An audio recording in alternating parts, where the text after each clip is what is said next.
Yan o mga idol o. Mga hinog na to mga idol. O yun o. Kita mo yan o. Hinog na yan. Mapitas tayo ng isa. Ay mapitas. Mabiyak pala ng isa. Yan o. Dami hinog o. Ito mga idol. Turugin natin ito.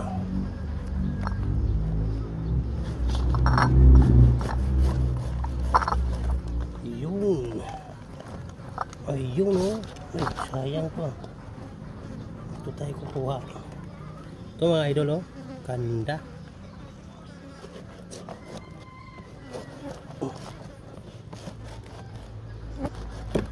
Yan. Ito ang kakainin natin.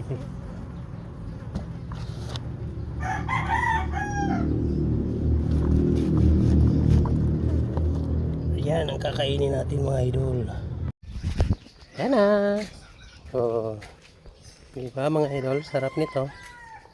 Kainin natin. Natatakot akong kina tatay at nanay. Nahahanapin tayo ng bulong. Huwag kang mag-alala.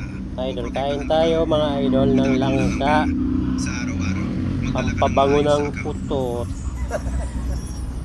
At saka, ang mga utang ng pamilya dati, ayusin mo rin. Sino ang may utang at magkano? Kalkulahin ng tama. Kamis.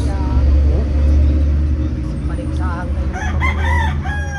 Sa oras na iyon, kaya na nating pag-aralin si Lolo sa syudad para mag-aral at makakaniwalay na tayo Sa probinsya.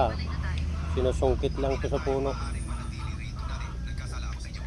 Pero simula ngayon, ayoko nang manyaman pa kayong mag-ina. Kailangan itutuo ng mas magandang kapaligiran.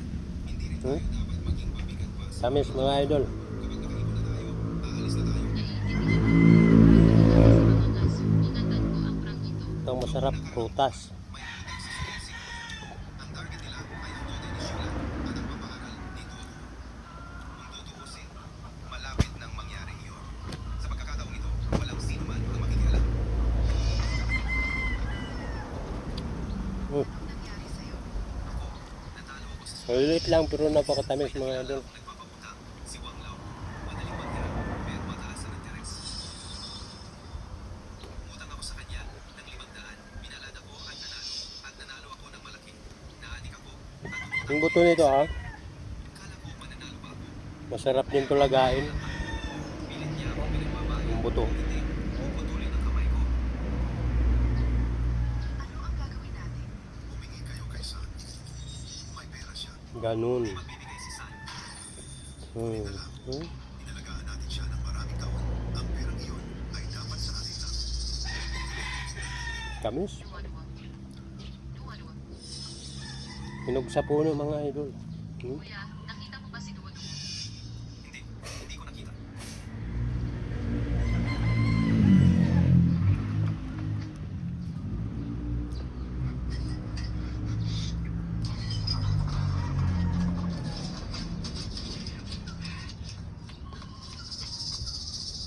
Bakit nandito si Duwalwa sa inyo?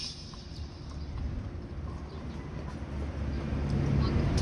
Ito ang at ang pinaghirapan ni Yeso sa palanas. Hindi niyo ito pwedeng kunin.